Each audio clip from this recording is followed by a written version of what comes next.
Good evening आप सबको। मेरे चैनल में आप सबका स्वागत है। मैं डी सारथी।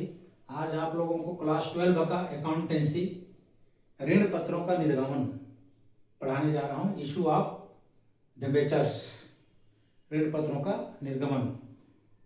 कंपनियों के पास पूंजी बटोरने के दो साधन हैं।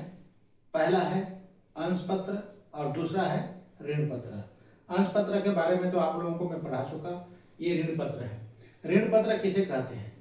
ऋण पत्र कंपनी द्वारा लिए गए ऋण के प्रमाण स्वरूप ऋण पत्रधारियों को जो लिखित प्रमाण पत्र देता है उसे ही ऋण पत्र कहा जाता है। ठीक है।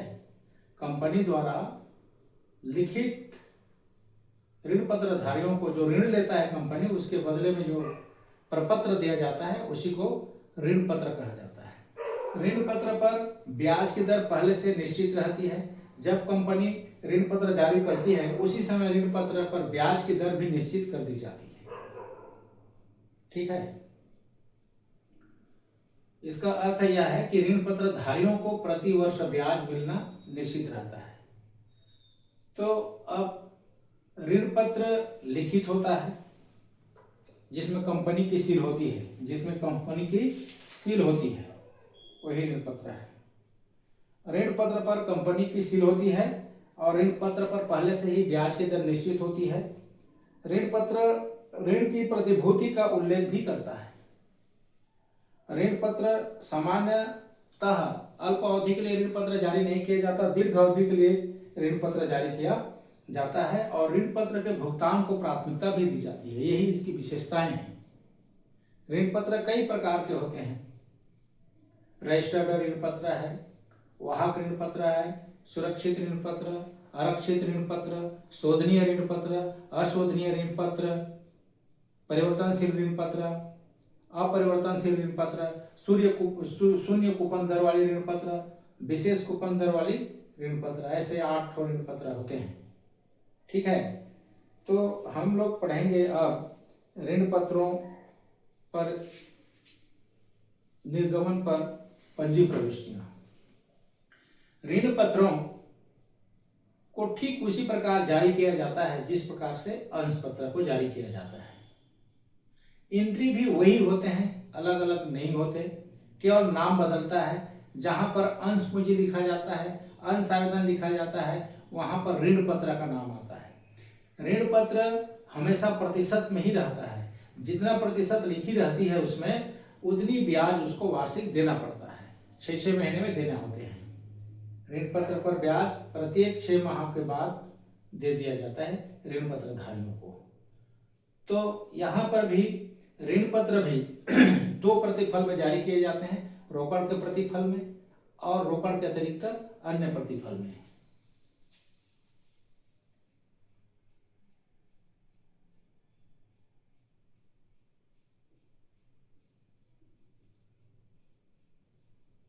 रोकड़ के प्रतिफल में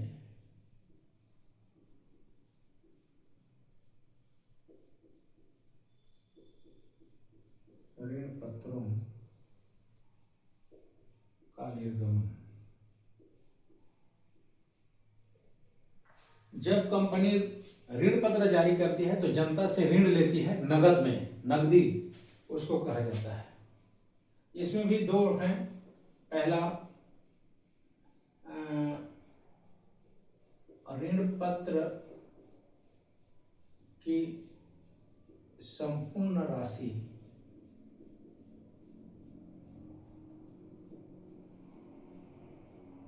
एक मुश्त प्राप्त करने पर, जैसे कि अंश में भी अंश पत्र का पूरी रकम एक साथ ले, उसी प्रकार ऋण पत्र की संपूर्ण राशि एक मुश्त प्राप्त करने पर एक एंट्री होता है।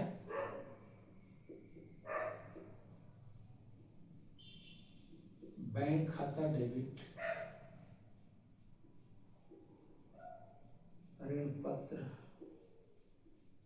खाता से। अगर चाहें तो आप 2 एंट्री कर सकते हैं या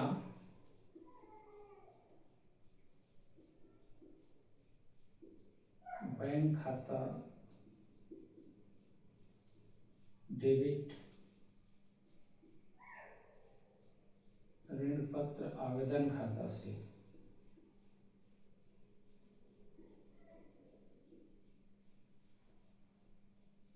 दूसरा एंट्री ऋण पत्र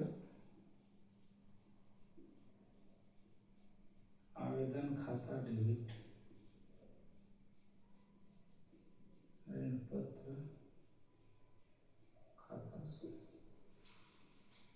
या तो आप एक ही एंट्री कर सकते हैं या ये दोनों एंट्री कर सकते हैं अंश पत्रों की तरह, दोनों सही है। ठीक है, अब है इसका बी, ऋण पत्र की राशि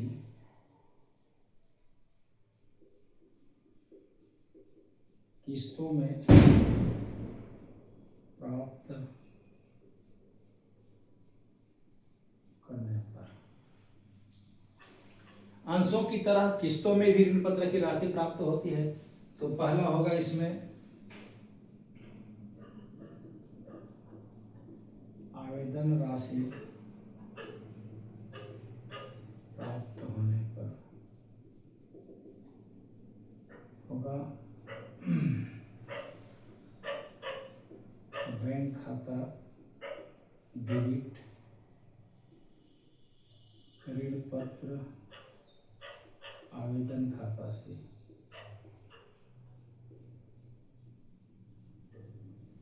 दूसरा है आवेदन राशि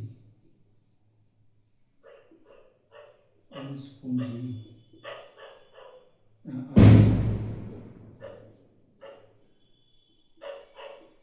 ऋण पत्र खाता में हस्तांतरित करने पर।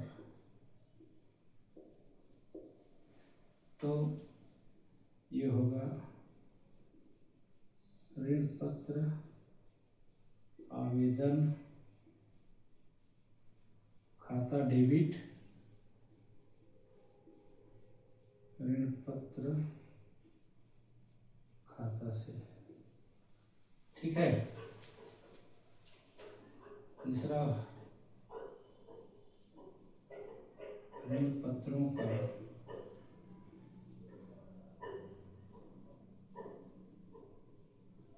आवंटन करने पर। ऋण पत्रों का आवंटन करने पर ऋण पत्र आवंटन खाता डेबिट ऋण पत्र खाता से।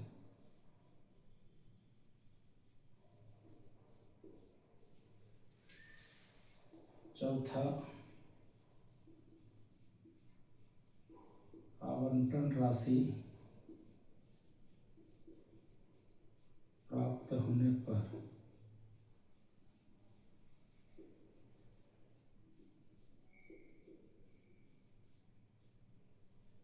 बैंक खाता डेबिट ऋण पत्र आवंटन खाता से। ये हो गया आवंटन का। फिर याचना के लिए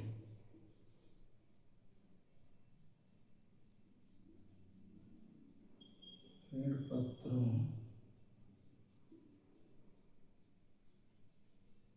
की राशि का याचना करने पर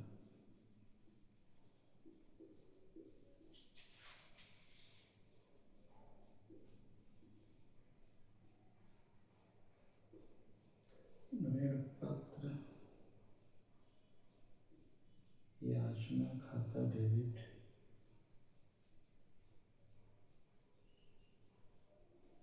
ऋण पत्र खाता से। और छठवां होगा याचना राशि प्राप्त होने पर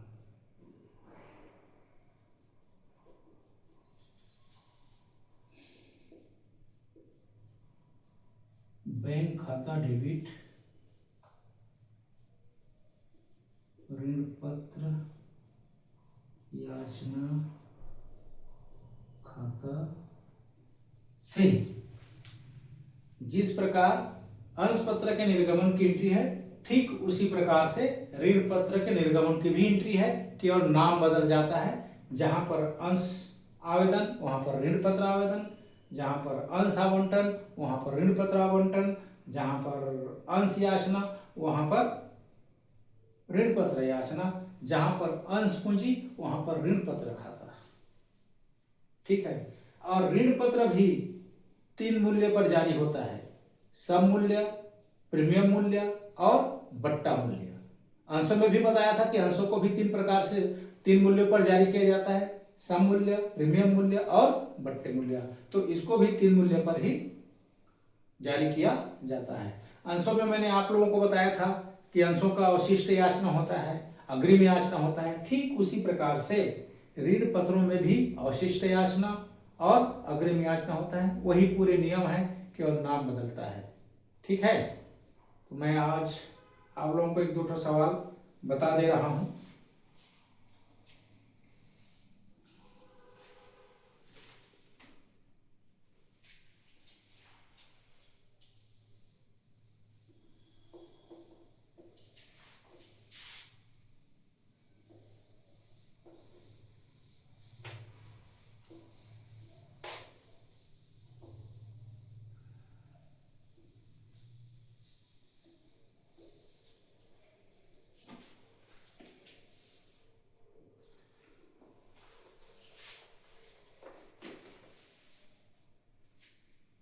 जैसे नवबोध की पुस्तक है,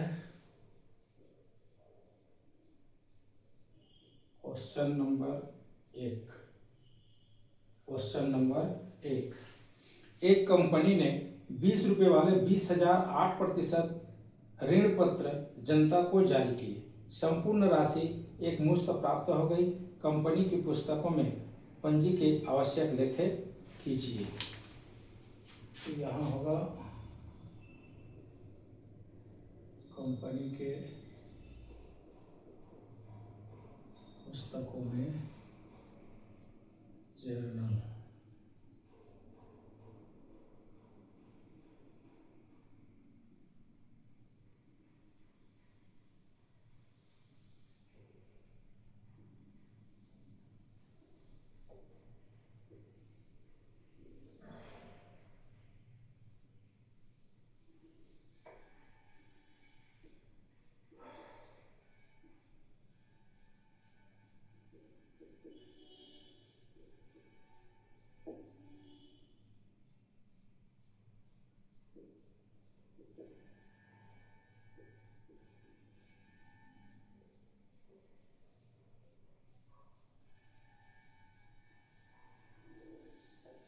ये फार्मूला है।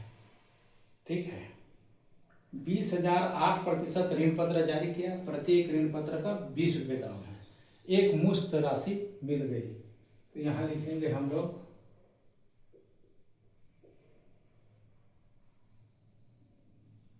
बैंक खाता डेबिट 8% ऋण पत्र खाता से 20,000 × 20 बराबर 4 लाख रुपए।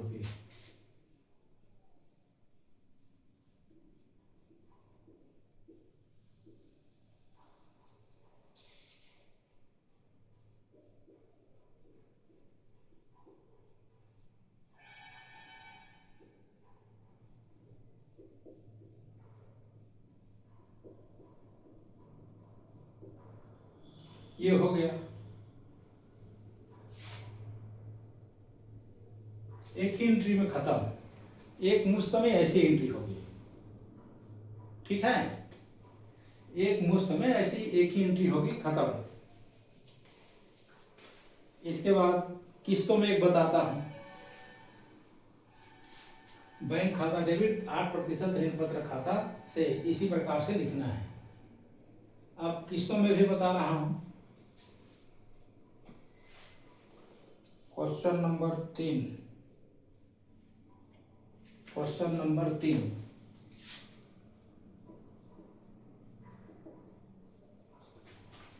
क्वेश्चन नंबर 3 है, समता लिमिटेड ने 100 रुपये वाले 4006% ऋण पत्र निर्गमित किए। आवेदन पर 10 रुपये, आवंटन पर 30 रुपये तथा याचना पर 60 रुपये प्रति ऋण पत्र की दर से राशि मंगवाई। सभी राशियां यथा समय प्राप्त हो गई। कंपनी की पुस्तकों में पंजी के लेखे कीजिए।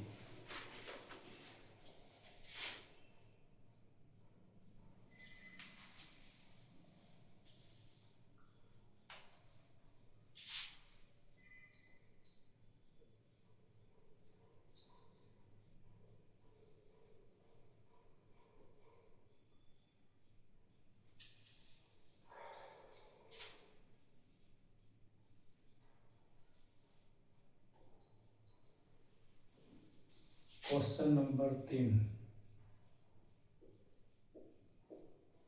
समता कंपनी के पुस्तक में जर्नल। आवेदन का 10 रुपये, 4000 ऋण पत्र है, तो बैंक खाता डेबिट 6% ऋण पत्र आवेदन खाता से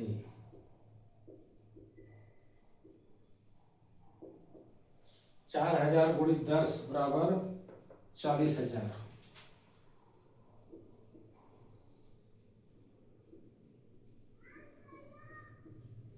ये हो गया।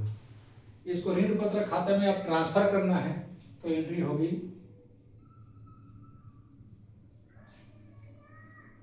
6% ऋण पत्र आवेदन खाता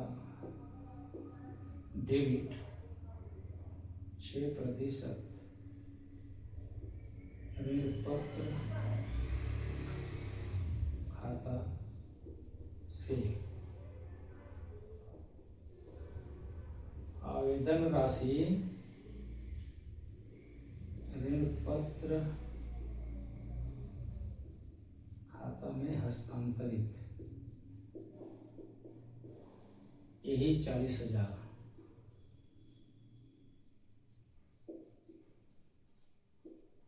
ठीक है।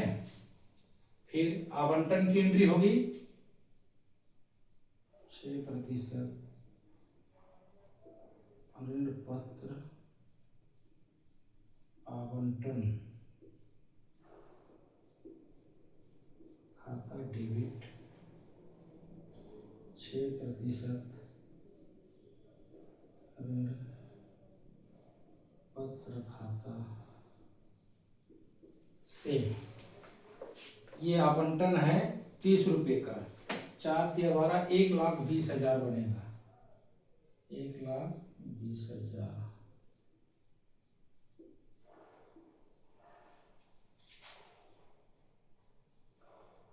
ऋण पत्रों का आवंटन करने पर इसके पैसे मिल गए बोला, इसलिए ये 1, 2,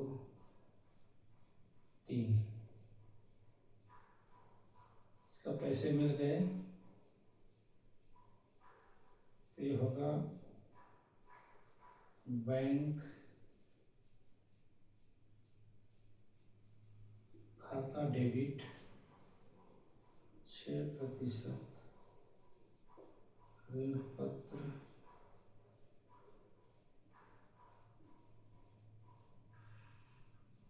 आवंटन खाता से।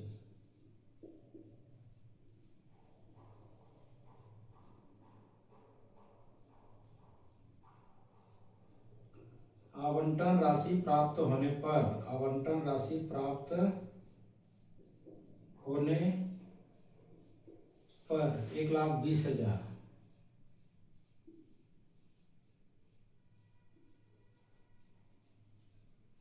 ठीक है। इसके बाद याचना है, 60 रुपये का याचना है, तो एंट्री होगी 6% ऋण पत्र याचना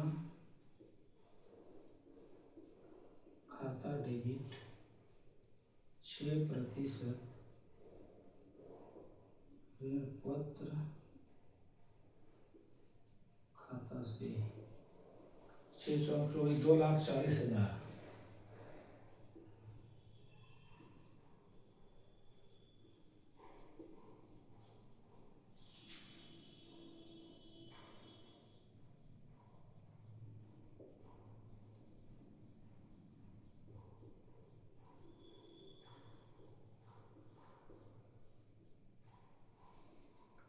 छठवां है याचना कभी पैसे मिल गया तो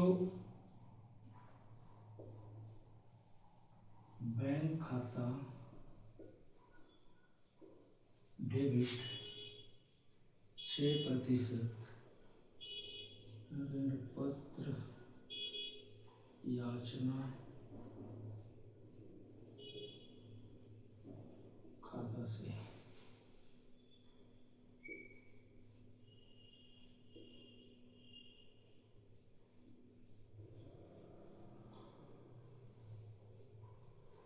याचना राशि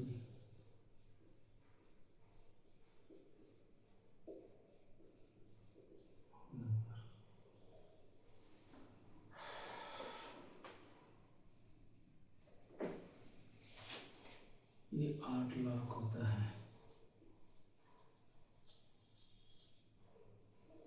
ये होगा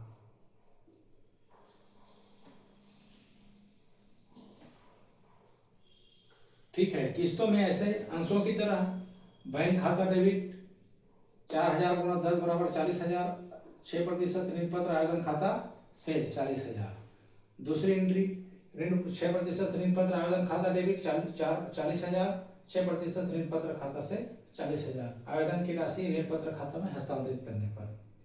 तीसरी एंट्री 6% ऋण पत्र आवंटन खाता डेबिट 6% ऋण पत्र खाता से 30 रुपये के भाव से 30 चौक 1,20,000, 1,20,000 आवंटन करने पर।